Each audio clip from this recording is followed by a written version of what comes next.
Monday. RawMikeRichards.com. Broadcasting live from the DKI studios in downtown Toronto and heard exclusively on the Fan 960 in Calgary. Coming up today. Oh, there's some disasters in the NFL. Hello, Buffalo.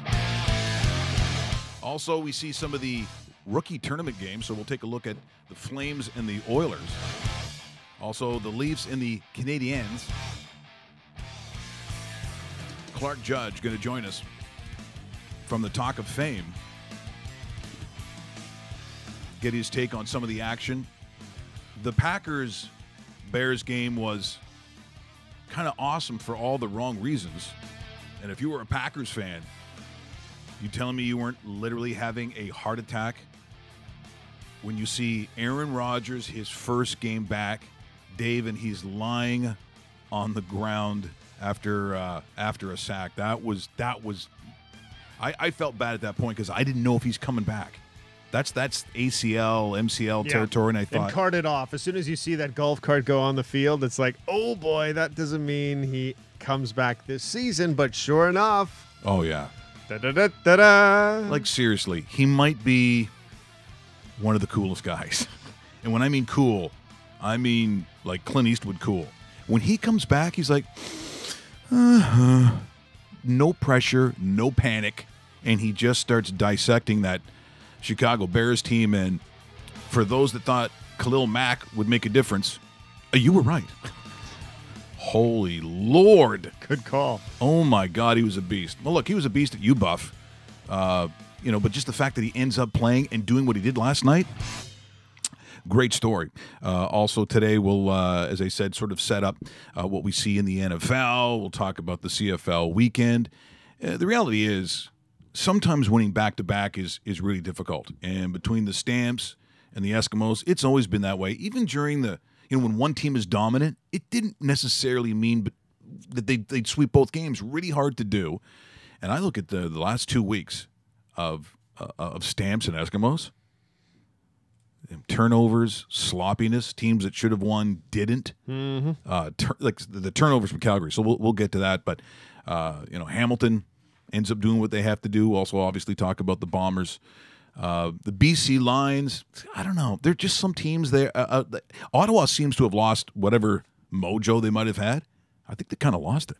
And I can't put my finger on it. Yeah, it's not going to get any better because they go to Saskatchewan this weekend. So go to Regina against the hottest team in the CFL. Good luck to you. BC Lions, you know what? They may have won that game, but they're still the fifth best team in the 5-team West Division. Yeah. The Bombers look like they're going to be that crossover team, and the way they're playing, they're going to cross over and then get kicked. They shouldn't. The best 4 teams in the West Division, when all 4 teams are playing properly, are better than any East team. Yeah, that's the reality. It's embarrassing. And by the way, not the first time that sentence has ever been said about the CFL. It's always that way. But I find that, and I've talked about that before, in sports leagues, why is it that the West always seems to be the more wide open, the more, it doesn't matter what the sport is, they seem to play with more pace. That seems to be offensively better than the East. And when I look at most sports, I mean, you could make a little bit of an argument in the NFL, but generally if I see a gunslinging team in any of these sports, it comes from the West. I don't get it. Well, NHL, check mark. CFL, check mark. NBA, check mark. Yeah. Not familiar with the MLS, and who really cares, but I don't know. The Seattle Sounders. Yes. They won it a couple years ago. I like footy, but I watch very little of that. Very little of that. I guess I'm too busy watching Slovenia lose to Cyprus. I'd like to say I didn't make that bet, but I did. And Dave is a Slovenian national. Yes. He's humiliated today with his people. Shaking my head. No Kopitars on that team? No what are you doing? Kopitars and no nothing on that team. There's a couple really good plumbers on that team, though. and a couple carpenters. See, that's the thing. You get into some of these. They call it the UEFA Nations tournament. They've kind of changed the first year of this, the way that they've done it. Yep. But there are some countries out there where, I'll be honest, Russell is making that team. That bad, eh? Yeah. Like, and that's nice. Then you got to play like Portugal or Germany. Exactly. Like, okay, Russell, you're on Cristiano Ronaldo. Yeah, no problem. I got his jersey at home. Yeah. Can I have your autograph? Get out of here. Why am I making him talk? Why did I just make Cristiano Ronaldo talk like Arnold Schwarzenegger? Get out of here. Hey, Russell, you're weak. You're a pussy. Ronaldo should be on the new Die Hard movie. Okay, so let's get to some of the action. Yeah, some of the action in the rookie tournaments. I would say that with the Flames trip to China, you know, they're sort of focusing on that. If you look at the lineup that they're going to put on the ice in it's Beijing, or I'm sorry, you know how the Beijing isn't that what I think you're good. Yep. The cool people are saying? And I think the other place is called Szechuan. I could be wrong on that one. It just looks like Szechuan. I guess the food's got to come from somewhere. So, you know, we're talking the Giordanos. We're talking almost the roster you're going to see game number one, the start of the season, is going to be in China. So for the rookies, take what you will from it. Let's not go over the top on what happens with any of the teams because they all played last night all over the place. We'll start with the Flames rookies. There was a goaltender, by the way, who's well-traveled. And when you take a look at what he did last night, Tyler Parsons looked pretty good. In fact, we'll go to the first period. You're going to hear his name a lot. Once again, property of the National Hockey League and the Calgary Flames. Up reversing it back into his own zone to Jones, who plays at right wing side, and the first round pick Evan Bouchard will send it down the ice. Here comes Vessel with a shot from point blank range. Fantastic stop by Parsons. He's at a different level just in strength and strength of skating. Long shot in, fantastic save by Parsons. Then takes a bit of a shot from Morezko as he orders third out, but the Flames steal it in the neutral zone and bring it back in 2-on-1. Dubé fires and scores! Yes! Oh, baby. The orders start coming the other way. Joseph Gambardella hit in the far corner. Igor Morezko trying to knock him off the puck. That's a good hockey name. Igor Morezko. He'll whip it a pass. Slovenian. It's the blue line. Bouchard shoots and scores! Actually, no home for that. So that was your first period. And again, this Tyler Parsons, so Mike Smith is your starter. Yep. And John Gillies is the backup or expected backup. But you know what? There is some stock to be looking at for when you're looking at Tyler Parsons.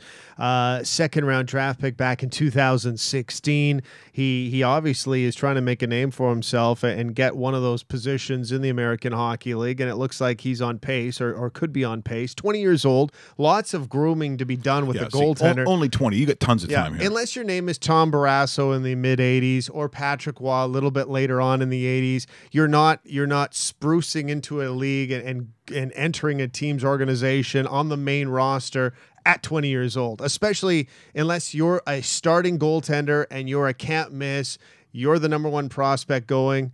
It just doesn't happen. But good luck trying to pin something like that on a young guy, because then you'd say, oh yeah, like a Robin Leonard. Oh, exactly. Good example, actually. And it's really hard to predict what they're going to do, and sometimes it comes late. So as I said, at 20 years old, spending his time between Kansas City and Stockton, he said he thinks he's been shuttled back and forth at least 10 times last season. That happens. Well, with some of the injuries that happen with the big club, that's what will happen. And probably, you know what, if the Flames have their way, they don't want that to happen this year because they want a healthy Mike Smith. They want him for 65 to 70 games, maybe in that range. But they want their goaltenders to develop and mature properly in the minors. And just looking at his bio, just looking at his background, the Flames invested a second-round pick. They obviously think very highly of the young goaltender, so let him develop properly and stop as many pucks as he can in the minors. And again, not to get over the top, but I think in terms of this rookie tournament, looking at how he played, like I think as a coach, in pure evaluation, I just want to see what the compete level is. Sure. And does he have the skill and the real simple things that people overlook? But even things like angles. Like, does he actually understand at this level where you're supposed to be in that net? Because look, the one thing, going back again to a Calgary story, but Justin Pogge said that was the biggest adjustment that he had to make in the crease. is stuff that you get away with in junior. The guys at this level are just too fast, and they can get you out of position. So the moves don't become bigger. In essence, they become smaller. I thought that was interesting for Parsons last night. Let's check out the second period. Once again, property of the National Hockey League and your Calgary Flames. Oilers trying to keep the puck in near boards. Will Benson feeds it in front. Vessel on the doorstep is stopped by Parsons. And the Flames will carry it back in Oilers territory. Fisher dropping, and Ruzicka attempts a shot that ends up bouncing off a body and wide. Now Polai will poke the puck out, and Maximoff will catch up to it and drop it back. Larkin with a wicked wrist shot, but it's gloved down by Parsons. Wing side. Well, maybe Parsons. Yamamoto. He drops. Here's a wicked shot off the stick of a guy who might have a goal in Marody. Ends up missing the Flames net. Now Gambardella's got it again. He feeds it in front. Yamamoto robbed by Parsons, who makes the save of the day. Jones with it. And his own blue. See, it's just constant. I mean, it's a great performance by Parsons. Godden twisting in, drops. Brett Pollock with a shot, but he didn't get much mustard on that one. He gets the puck back, though, and goes right point to Josh Healy. Healy to Oliver Shillington with a shot stop. Rebound. They score!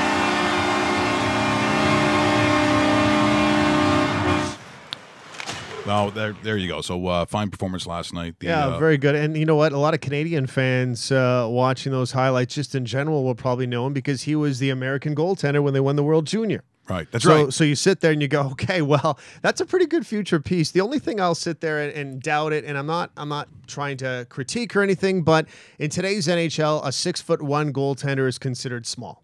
That's all I'm going to say. I wish I was 6'1".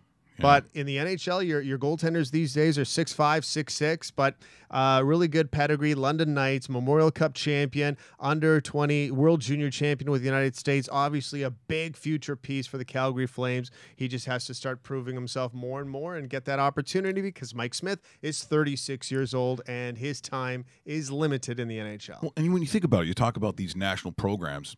And you know, are they truly a feeder system into, you know, the National Hockey League? I would say for the most part, you know, it usually is yes, but they don't all make it to the pros when it comes to goaltending. And that program, and we've talked about John Gibson many times. Yep. He wins the World Juniors over in Russia. Again, coming from that OHL area, you just mentioned London. You talk about the Kitcheners. I mean, this is some great grassroots hockey that comes through that way, and some significant players.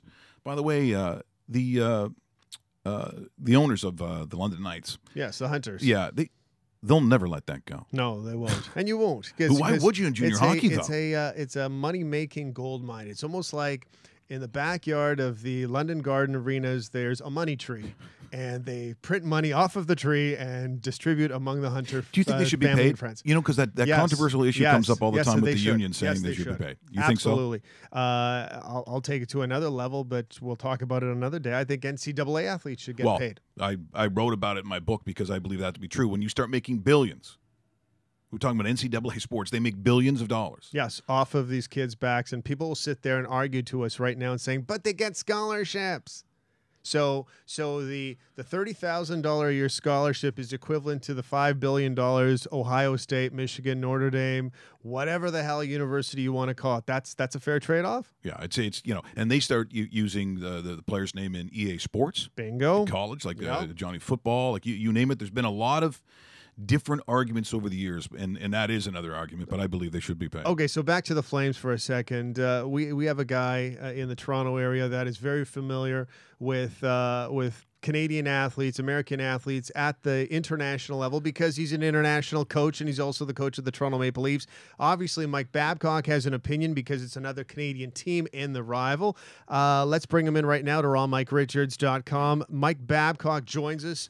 We just saw some Flames highlights. Are the Calgary Flames one of those threats when you have that all-Canadian matchup when the Leafs travel to Western Canada, Coach? Well, first of all, thanks for having me on here today, Davey. And, of course, I thought I was going to be talking about the team that I coach, which is the Maple Leafs. But you want to talk about the Flames there, and I can talk about that because, you know, I spent some time in Alberta and one of the great places. You know, I'm a Saskatchewan boy at heart. But, you know, I won a CIS national championship in 1994 with the Pronghorns. Pronghorns, really? Which is pretty crazy because I don't even know what a goddamn pronghorns is. I think it's a mythical Greek that attaches on your arse. I don't. It's weird, Dave. But there's the one thing they're doing, Davey. I don't think is right, and that's you just don't go to China.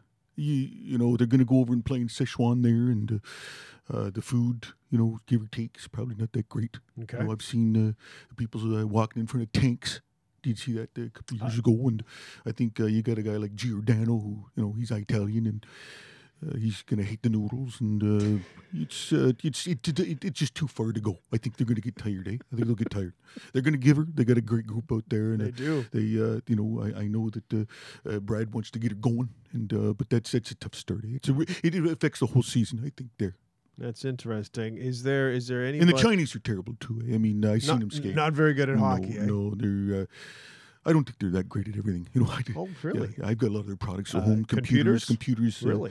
I got a Coleco football game. Coach, do you know how to use a computer? No. No. Okay, fair enough. It's Mike Babcock exclusively Don't on. be a smart ass, Dave. I told you I don't like that. But good job there, Dave. Way to go. Thank you so much, Coach. And of course, he joins us exclusively here on RonMikeRidgers.com. Coach might be right, though, about starting off the season overseas, because there's an adjustment period, and there's a couple teams that are doing that with the Jets in Sweden as well. Florida's in Sweden as well, or Finland, I should say.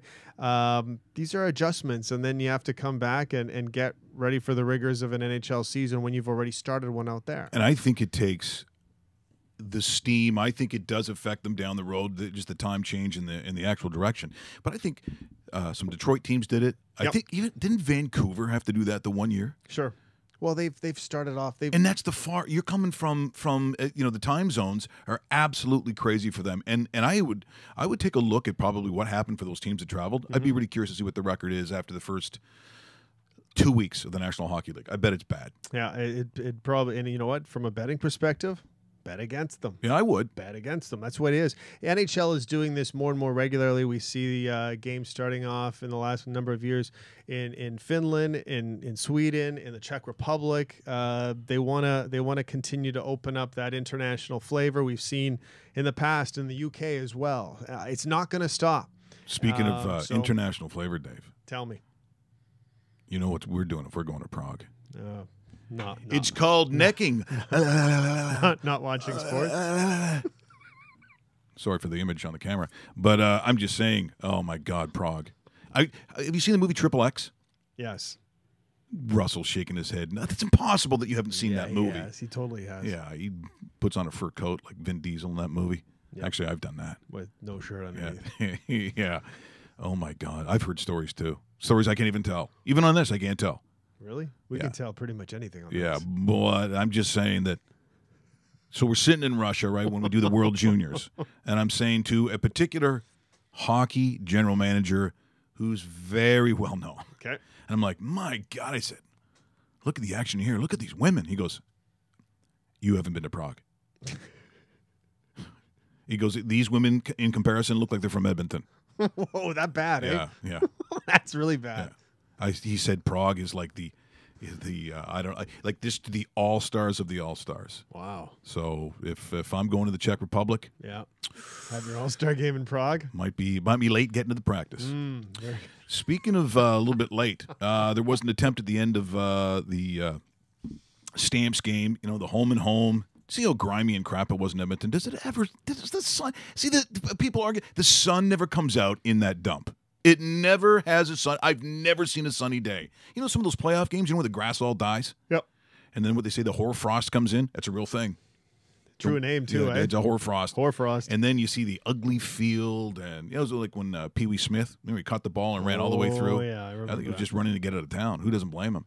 But yesterday, an ugly game, 7 turnovers for the Stamps. And again, I think people are probably happy that Bo Levi Mitchell is actually playing in this game, but I'm not going to take too much away from a home and home on Labor Day because they tend to be almost an animal unto themselves, the way that those games are played. But turnovers were a killer, and I think I look at this particular, and you're going to hear Glenn Suter talk about what happens on this play. That, in a nutshell, encapsulates what I saw yesterday with the Calgary Stampeders.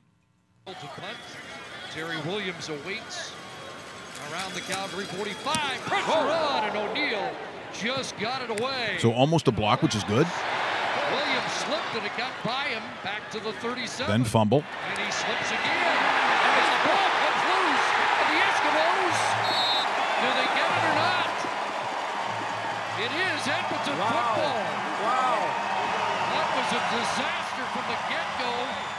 Almost blocked on the punt attempt, slipped on the return, picked up the football, dropped the football, slipped and fell, ball comes out, Edmonton recovers.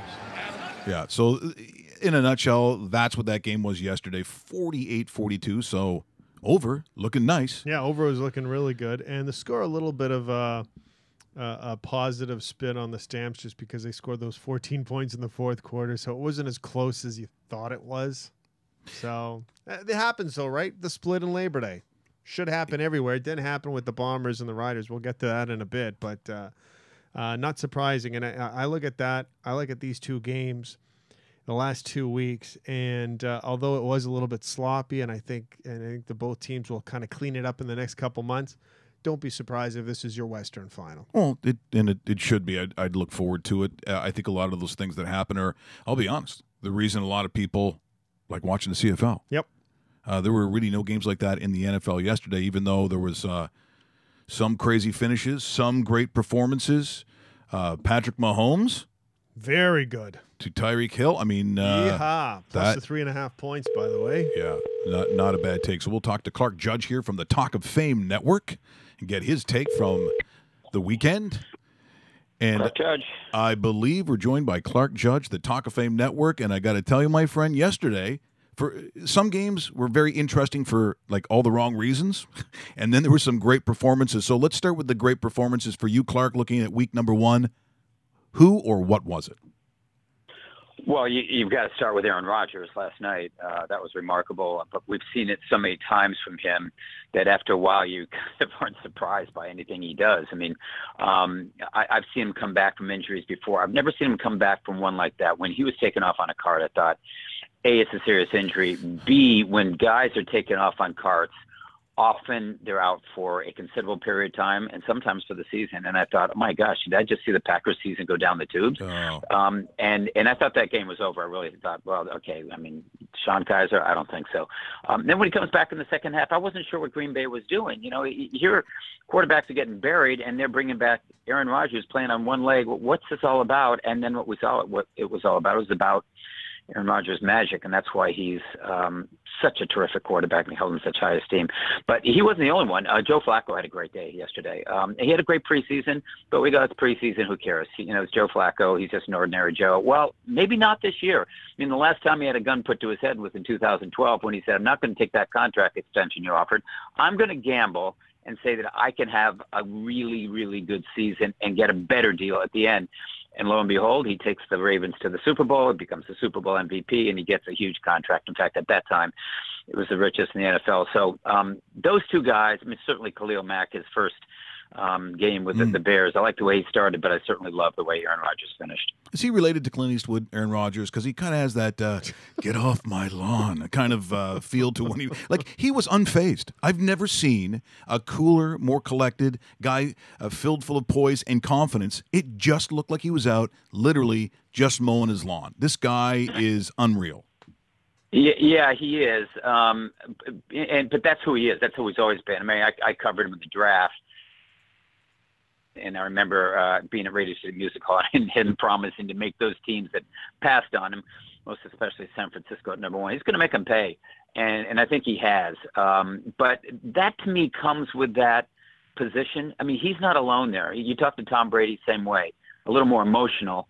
Or a lot more emotional, actually. But you talk to people who play that position, there's a confidence and sometimes something almost like a cockiness that goes with it. You have to be that guy that people look to and say, okay, you take us down the field. And I covered some of the great ones, Fouts, Montana, Young, and all the players who would be with him, the teammates who were in the huddle, said when you looked at them, there was that confidence when they got in the huddle of, okay, you trust me, I'm going to take us down the field. We're going to win this game. Just leave it to me.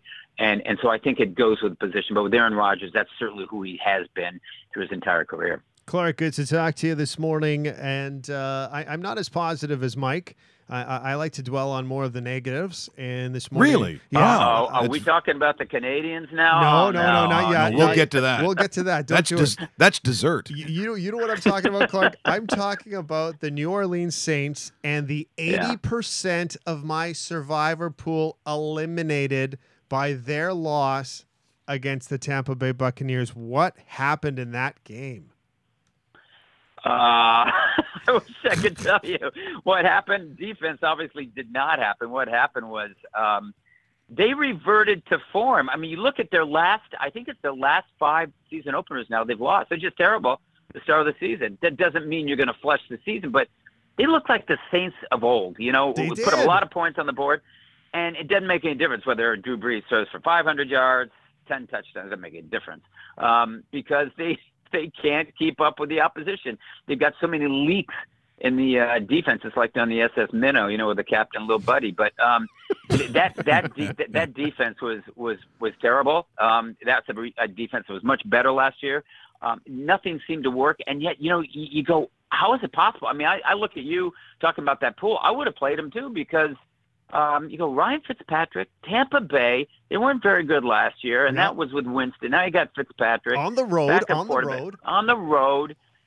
against a team that really should have been in the conference championship game last year and really could have pushed Philadelphia. And instead, they lay down and you know, lay an egg. I've seen it too many times from New Orleans, but I've seen it so many times, I don't put a lot of stock into it as a part to something like what Buffalo did yesterday. I mean, I look at Buffalo and I go, uh-oh. Yeah, I mean, that's a long season. Yeah, what happened? And this looks like it's going to be a long year down at the Anchor Bar or Duff's. I mean, we got to be watching other teams. And I mean, I looked at them with. I'm not sure where there's a lot of hope with New Orleans. You've got those players. You've got Drew Brees. With Buffalo, we got, you know, Peterman and a rookie, and I would think Peterman's probably not going to start again. I mean, I sort of appalled that Sean McDermott said, well, we don't know who the starters can be next week. Are you kidding me? I mean, you saw what you saw. I saw Peterman last year against San Diego, 5 interceptions in the first half. I mean, I don't want to be too critical of him because, geez, the fact he's in the NFL is something. And to start in the NFL, that's a great accomplishment. But, boy, it just looks as if you can't win with him. He should be a career backup. That's the way it seems. I know they see him in practice all the time, and that tells you a lot more. And probably, you know, Josh Allen he's not ready. Maybe he's just not ready, and that's very possible too. So you have to roll out somebody.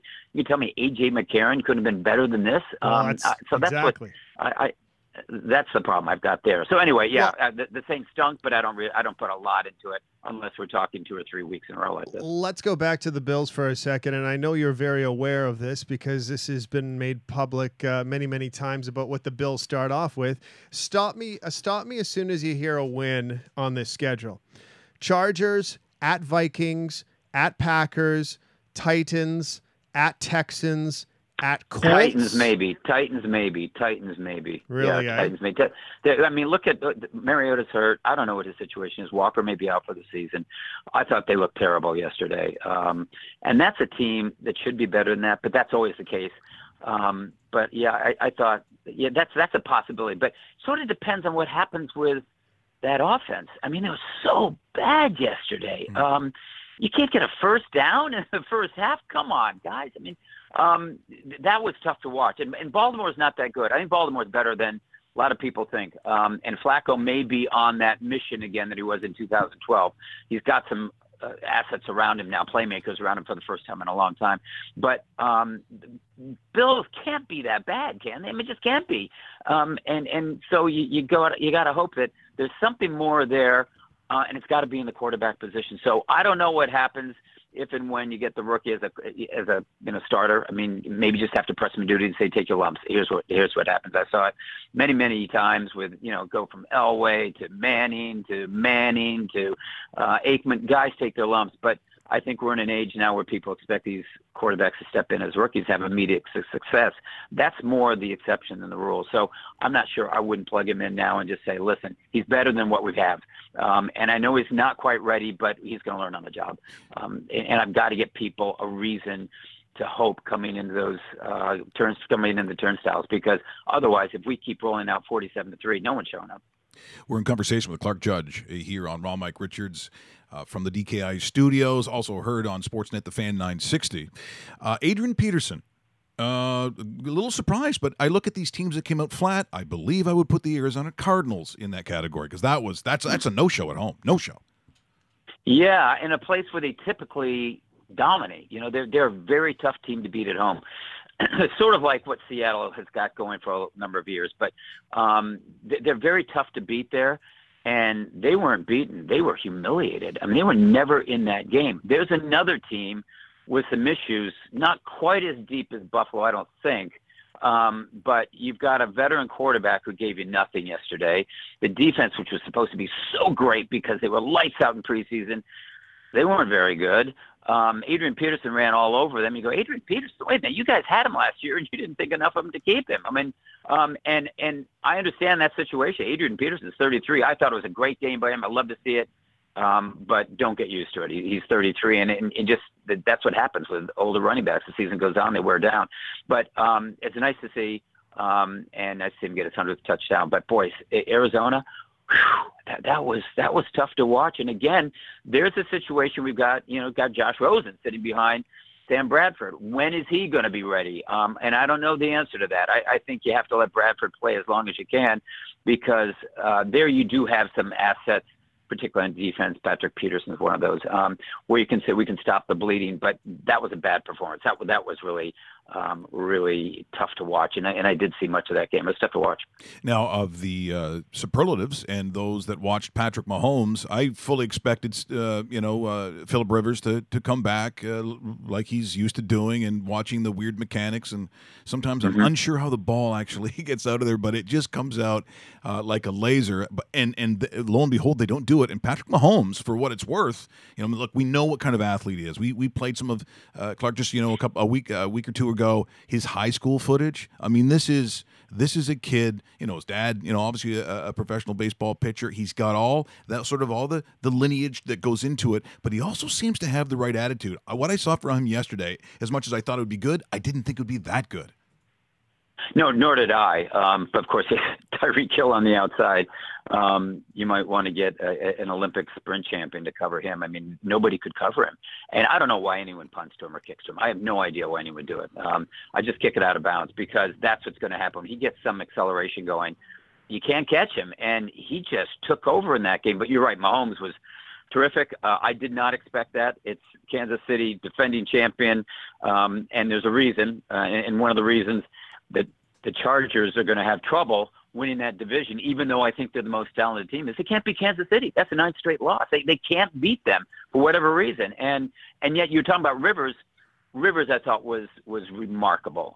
He threw 2, maybe 3 passes that should have been touchdowns. They dropped them. I mean, there were drops galore in that game. Mike Williams had one. Benjamin had a couple.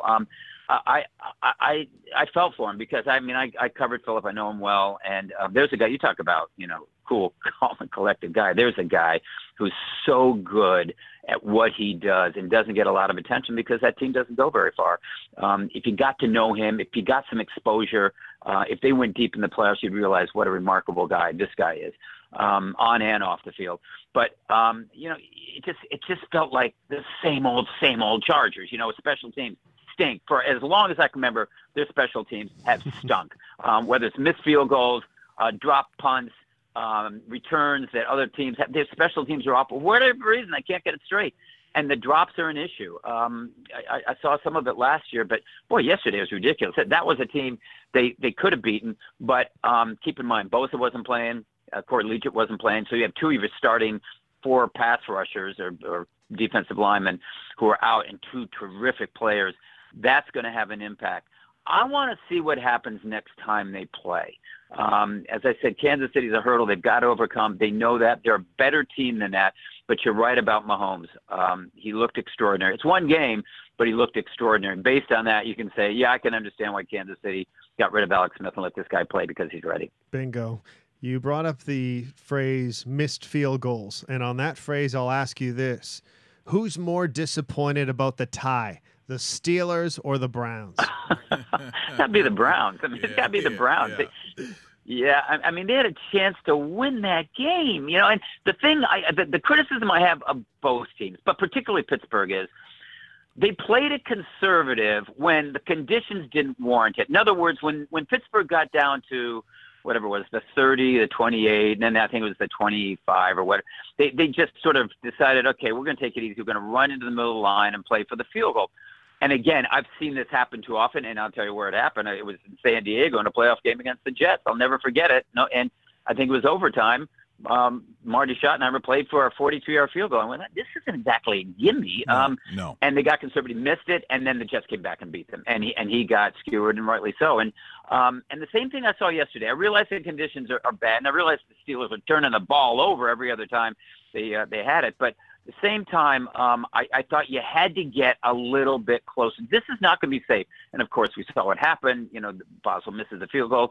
But then with the Browns, when they lined up, I thought, no, this can't be possible. There's no way that they're going to win this game. Something's going to happen because it's Cleveland. It's just something always bad happens to Cleveland. Something, and sure enough, when it's blocked, it went, yeah, okay, that figures. I mean, and so, yeah, I mean, there's joy in Cleveland because the losing's over, but you know what? There's not so much joy because the winning's not there, and those Bud Light fridges are still locked. Anyway. Good point. That's what I felt, Bell. If any fan base needs a free drink, it's them.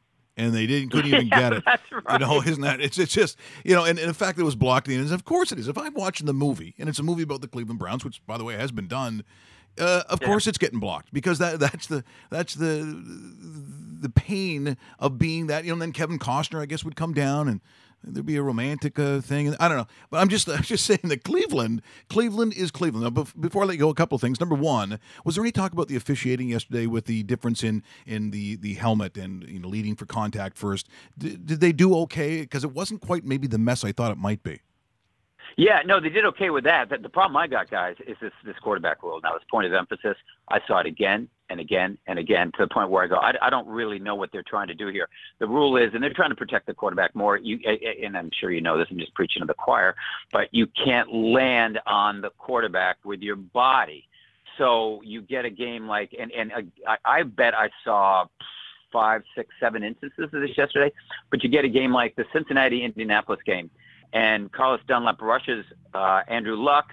He grabs him, and as Luck is trying to get rid of the ball, and lo and behold, the ball comes out. It's a fumble, and it's returned to the Indianapolis 4, recovered by Cincinnati, returned to the 4. But as Dunlap hit Luck and forced him to fumble, Luck fell backwards, and Dunlap fell on him. Well, they flagged him for roughing the passer. You go, wait a minute. I mean, he forced the fumble, and then they were both falling in the same direction. That's that point of emphasis. And again, I saw it so many times, and defensive players looking at officials going, what am I supposed to do? What am I supposed to do here? And I saw in preseason too. It's changed the way they're going after quarterbacks now because you've got to hold up. If you leap up in the air, you better make sure you don't come down on him. Because if he falls backwards and grabs you and pulls you with him, that's going to be a penalty. And it just seems like that's not the way we're supposed to protect these quarterbacks.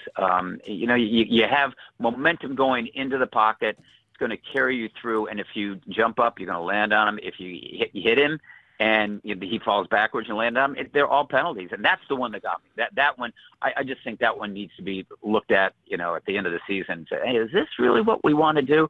Because we're kind of changing the game. Qu'est-ce que c'est? I left it speechless with that one. I just left it speechless. Qu'est-ce que c'est le problème de Canadiens de Montréal? Julie shows. Everything. What was that? I'm depressed now. I mean, it's overcast. It's raining here. I'm going. Winter's coming. Oh my gosh. I don't know. I mean, there's. I think. Yeah. We'll talk about this probably as the year goes on, but I wonder if they ever start going, well, we need some talent here. Do we trade the goaltender? Do we trade him and try to get something there? But the problem is, I don't think the front office knows what it's doing. So, you're going to pull another Patrick Waugh here and get nothing for a good goaltender, a great goaltender. I don't know, but it's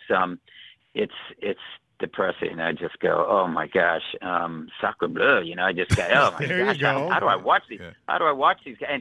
And yet, I love that team, so we'll watch them. But last year was really tough. It was really tough, and I know you guys have no sympathy because you suffered for years with the Leafs, and the Canadians have been good. But it's tough to watch that uniform be worn by guys who, 20, 30 years ago, they wouldn't get a sniff. But anyway, it's just tough.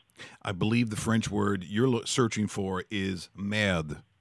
I believe that is the one you want to use in this case. Yeah, Clark, you're right, Rob. we'll wait for Cleveland to win a game, and we'll get into those those Bud Lights, and we'll send them to you. I think the third week of the season, Yeah, guys. yeah. I mean, you look at the third week. They're playing the Jets. I think they'll win that one. Oh, I think they'll win that one. I don't know about that. What about tonight? Do they keep it close? Does Detroit walk away with it? What happens? I'm sorry. What was the question? For the Jets tonight? Do they put up a fight in Detroit? Yeah, I think they do because the Lions aren't that good. I want to see Sam Darnold. I have seen him in preseason. I watched him out at USC. I love him. I think they're doing the right thing in starting him. Do I think they'll win? I don't. The Jets aren't very good, but the Lions aren't very good either. They are home. That gives them an advantage. But all I'm interested in here, and I think what they're interested in, is seeing how this quarterback handles what he's going to get thrown. And there are going to be a lot of things that Matt Patricia's going to throw him some different looks, try to confuse him some. But I want to see how he handles that because 2 years ago, I think you guys would agree, this guy should have been the first pick of the draft. 2 years ago, he was the best quarterback out there. Last year, not so much, but they changed things at USC, lost some guys, injuries, graduations, things like that, or just guys left school, and wasn't the same quarterback, turned the ball over a lot. Is he that guy, or is he the guy from 2016? And what I saw in preseason is the guy that I remember from 2016. He looks good. It's about time you got somebody to believe in at that position with the Jets. So I'm interested in watching the game. How long? I don't know. I'm not sure I'm going to stay with it, but I'm interested in seeing Darnold. Clark, thanks so much for joining us here today. Always appreciate it. We'll catch up with you again real soon. Look forward to it, guys. Thank you. That is Clark Judge from the Talk of Fame joining us here, talking some NFL. And I am really very interested to see how Sam does because I think of the groupings of quarterback, even though Baker Mayfield goes first, Sam Darnold, to me, is a pro-ready guy, and it's so tough, as we mentioned beforehand, to play a specialty position like that, especially considering I believe quarterback to be the most difficult position in all sport to play. I mean, you name the sport, I don't think anything has the challenges that a quarterback does in the game of football. What you have to do in milliseconds all at once, what you have to decipher. The great ones and the good ones, we just talked about Aaron Rodgers and that performance against Chicago. They make it look easy. Like some people say, well, there's got to be other, sports. Take a look at all the. No way.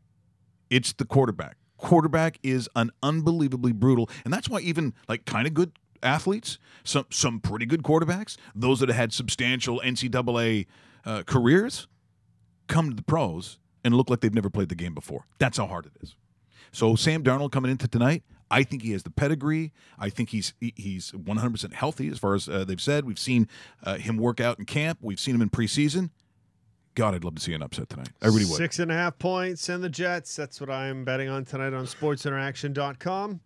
I think they can win tonight, by the way. I think they can. I don't know if they will. Like, how big a home advantage is it Detroit? Like compared to other buildings where you got to go to? I've been there for a couple of games. It's a decent building. They're going to be jacked that they're the first Monday night game out of the socket kind of thing. And I don't know. They're not quiet. They're not quiet. No, but it's not. But I don't think it's like going to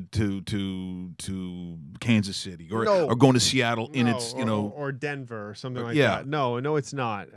So I think it's going to be a pretty good atmosphere. I'm glad that it's going to be indoors because they're getting the same sort of weather we're getting here on the East Coast, and I look forward to that game tonight in prime time. Well, we should also take a look at. We mentioned that trade that happened. I don't know if it was in the wee hours of the morning. So we'll play our sports music. Our trade music. Trade music. Although it reminds me of that weird Prodigy band. Remember that little freak? They have like nose rings. You remember? I'm the fire starter. Prickish fire starter. Ooh, ooh, ooh. Pretty good. I'm a freaky fire starter. Loser fire starter. Those are the lyrics? Yeah, Ooh. maybe should have I changed it. think those are probably better than the originals. So, maintenant, mesdames et messieurs, Yes. mon ami, mon frère, Dave Basteau. Dave, bonjour, comment ça va? If you missed it, bonjour, Michael. If you missed it in the wee hours of the morning, Max Pacioretty is a new member of the Vegas Golden Knights. Headed in the opposite direction is Thomas Tatar and his big fat $5-point-something million contract. Not very good for the Canadians because they're accepting another crappy contract, but good news if you're a Canadians fan. Nick Suzuki is a really nice prospect. Yeah, a lot of people talk about him. Yeah, Dave. I think he's even capable of making this roster this year. I think maybe it might be a little rushed, but he could be a future piece. And a second-round draft pick is fairly significant. You're getting a pick in the top 60 of next year's draft. So I think it's a really good move for the Montreal Canadiens. And I'll add on to what Clark Judge said earlier. I do think it's time to trade Carey Price. And, Mike, I even have a team that would be interested in trading for Carey Price.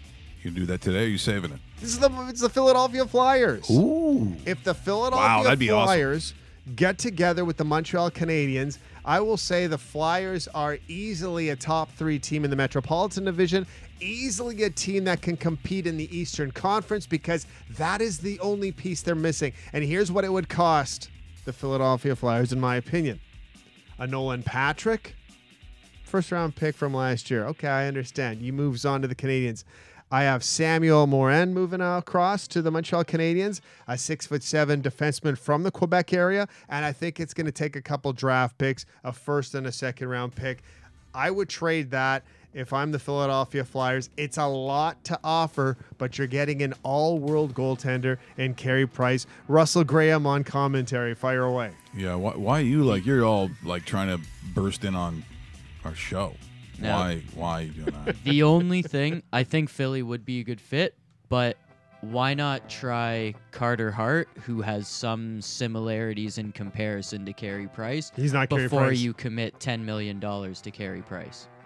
No, he's not Carey Price. There isn't any Carey Price out there. We afraid of health or age in this? I'd be afraid of health. I'd also be afraid of, does Carey Price really want to move? Because he has a no movement clause. Does he want to go into that goalie?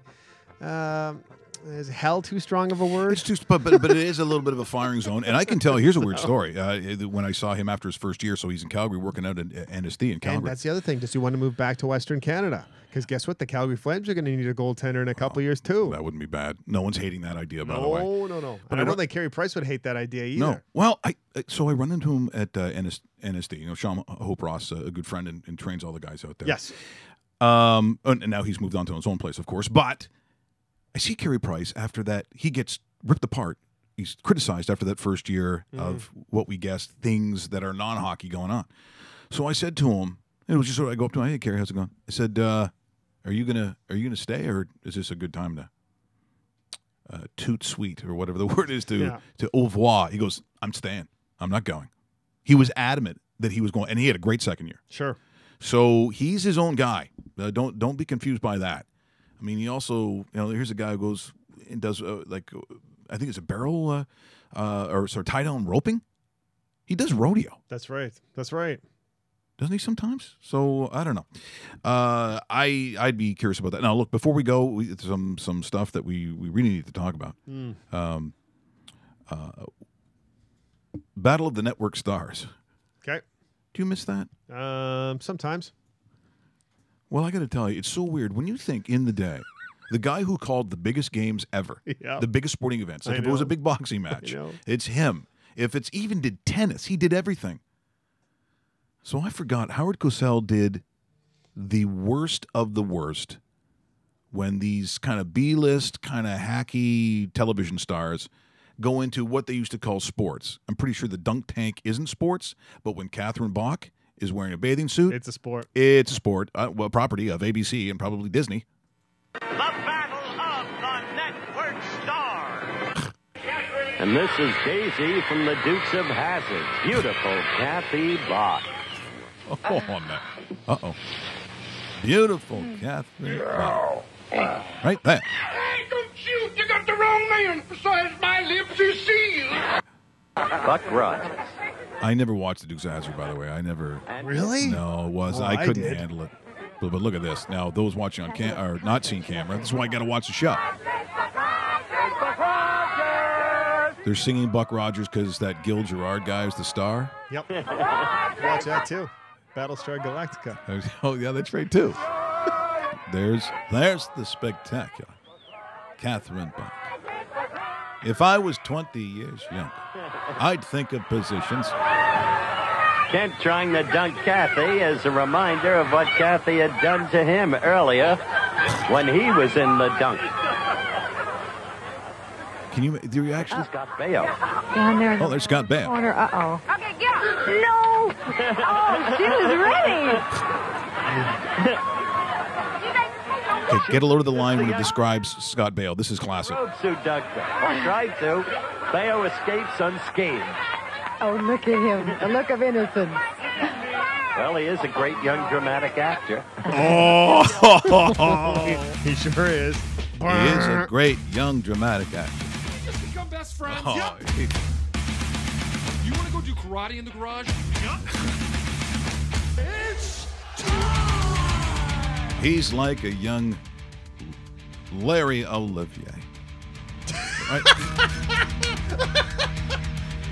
I tape record every week after Monday Night Football. Charles in charge. Oh. Unbelievable. Actually, parts of Charles in Charge weren't that bad. Yeah, the blonde one. Thank you. Yeah. What? I'd like to thank Clark Judge. Always fun catching up with him. We got some NFL tonight. What about the Oakland Raiders could be in trouble? I don't know. By the way, thanks for listening and subscribing to the show and all those listening on Sportsnet, The Fan 960. Have yourself a great day. Ooh, yeah.